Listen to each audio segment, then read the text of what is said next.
Dito pong portion. 30. Malimutan ko.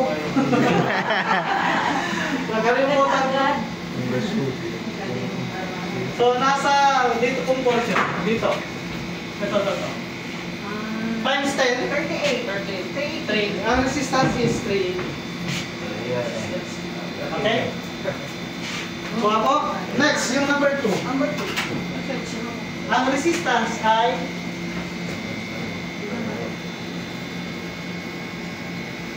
start ko muna, baka sakaling na-discharge na yung battery natin kagad. So, tingnan nyo lang kung nakatapat sa 0. Ayan, nakatapat sa 0.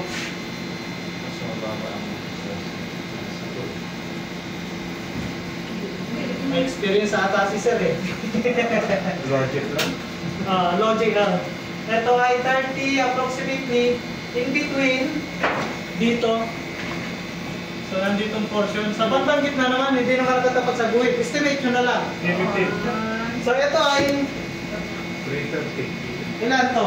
So, ito ay 40. Ito ay 33. 33. Ilan yan? 33 times 10. 330.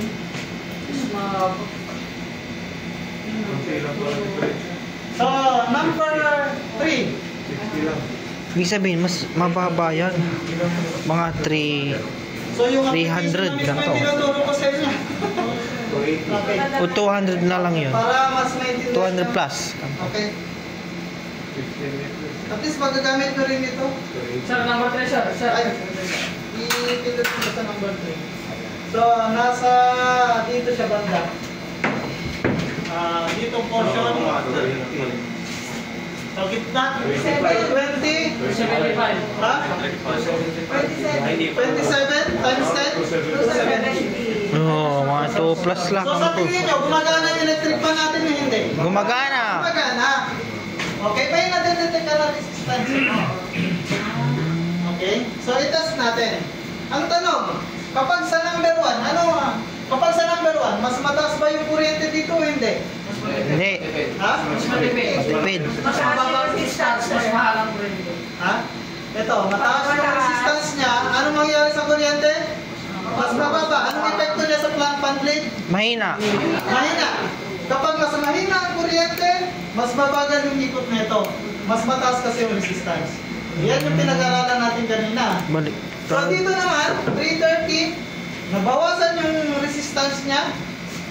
Ang mangyayari is, yung kuryente mas tumataas ng konti. Ito, iikot na medyo mabilis. Ito naman, 270.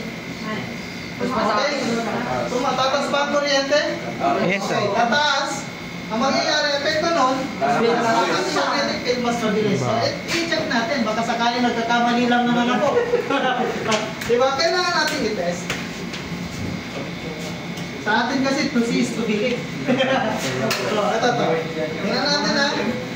1, tingnan nyo kung gaano siya kabilis. Number 2.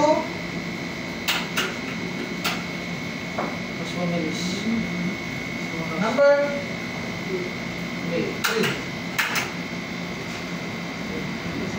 So, yun yung tinatawag natin na Ohm's law kanina.